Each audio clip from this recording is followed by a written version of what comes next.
Assalamualaikum warahmatullahi wabarakatuh. Perkenalkan kami di sini dari kelompok 8 kelas B Ekonomi Produksi Pertanian. Nah, pada kesempatan kali ini kami akan mempresentasikan tentang fungsi produksi Cobb Douglas, di mana di sini anggota kelompok kami terdiri dari 4 orang. Yang pertama adalah Alvin Nur Hasnia NIM 22, Asharin NIM 67, saya sendiri Nur Adini Aulia NIM 68 dan Anan Awang Gifari NIM 70.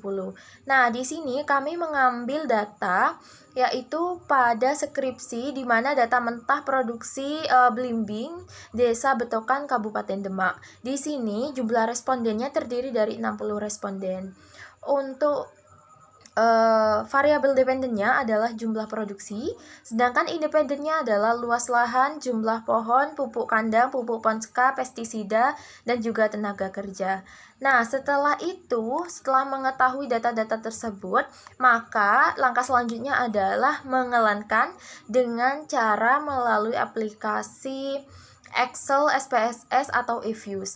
Nah, setelah dilenkan, maka berganti dengan kode len key atau jumlah produksi, len N atau luas lahan, len JP adalah jumlah pohon, len PK adalah pupuk kandang, len PP adalah pupuk ponska, len PS adalah pestisida, dan len L adalah tenaga kerja. Nah, setelah itu untuk menguji asumsi klasik, di mana model yang akan digunakan adalah bentuk fungsi produksi Cobb Douglas dengan model persamaan yang digunakan seperti berikut, di mana len Q sama dengan alfa plus beta 1 len N plus beta 2 len JP plus beta 3 len PK plus beta 4 len PP plus beta 5 len PS plus beta 6 len L plus E, di mana keterangannya sebagai berikut, di mana Q merupakan jumlah produksi, alfa merupakan konstanta, N merupakan luas lahan, JP merupakan jumlah pohon,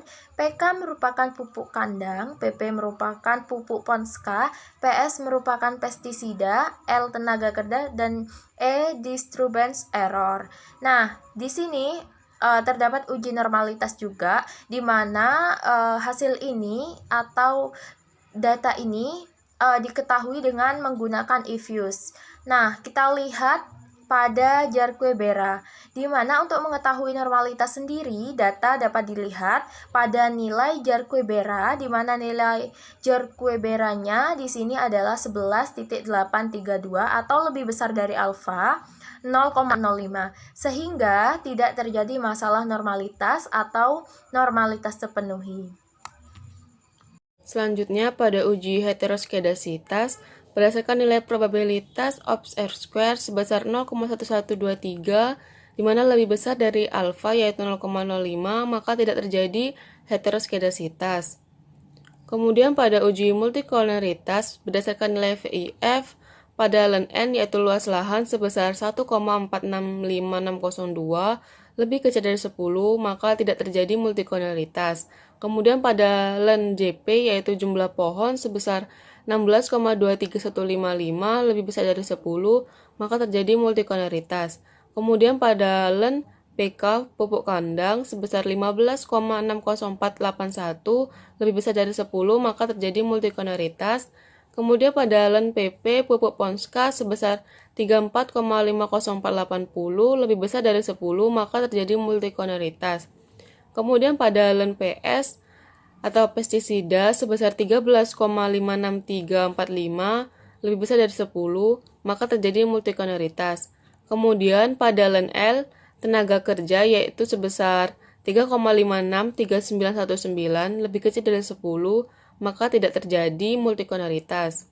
Kemudian pada uji autokorelasi, berdasarkan nilai probabilitas Ops R-square sebesar 0,3905 lebih besar dari alfa yaitu 0,05, sehingga tidak terdapat autokorelasi. Selanjutnya, uji T atau uji parsial. Dari tabel perhitungan dapat dilihat berdasarkan nilai probabilitas variabel independen signifikan terhadap variabel dependen apabila nilai probabilitas kurang dari alfa 0,05. Variabel jumlah pohon, pupuk kandang, pupuk ponska, pestisida, berpengaruh secara signifikan terhadap produksi.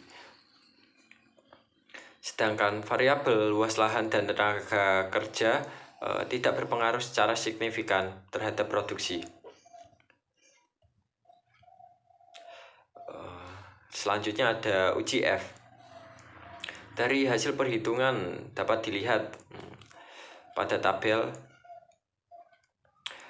berdasarkan probabilitas F statistik, berdasarkan pada probabilitas F statistik, nilai probabilitas 0,000 kurang dari alfa 0,05, sehingga dapat disimpulkan bahwa variabel independen, luas lahan, jumlah pohon, pupuk kandang, pupuk ponska, pestisida, dan tenaga kerja secara simultan berpengaruh signifikan terhadap variabel dependen atau jumlah produksi.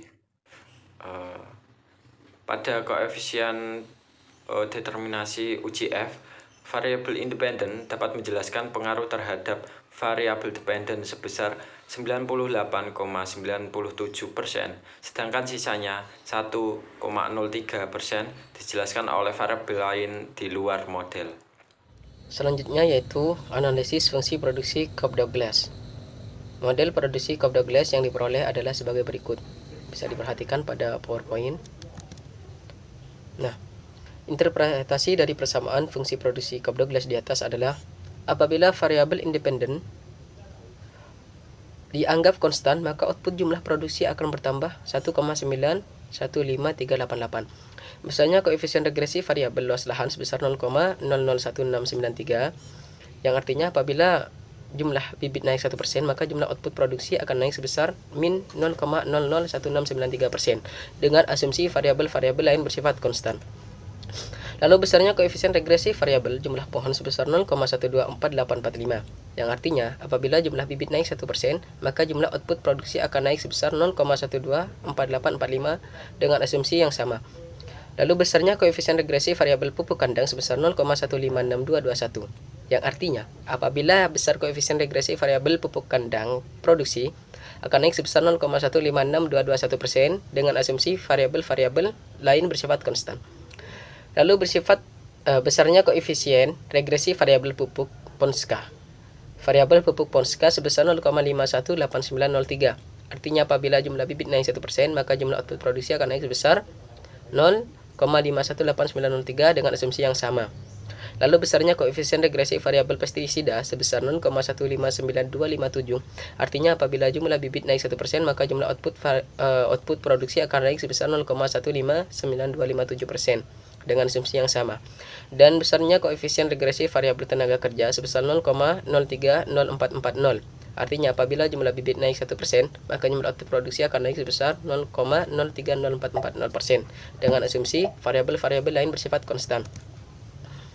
Untuk dapat mengetahui pengaruh penggunaan input terhadap output, oleh elastisitas masing-masing faktor input dan skala usaha dilakukan analisis sebagai berikut. Sehingga berdasarkan hasil estimasi, maka homogeneity degree yang merupakan hasil penjumlahan nilai koefisien masing-masing variabel sebesar 0,97979 atau lebih kecil dari 1.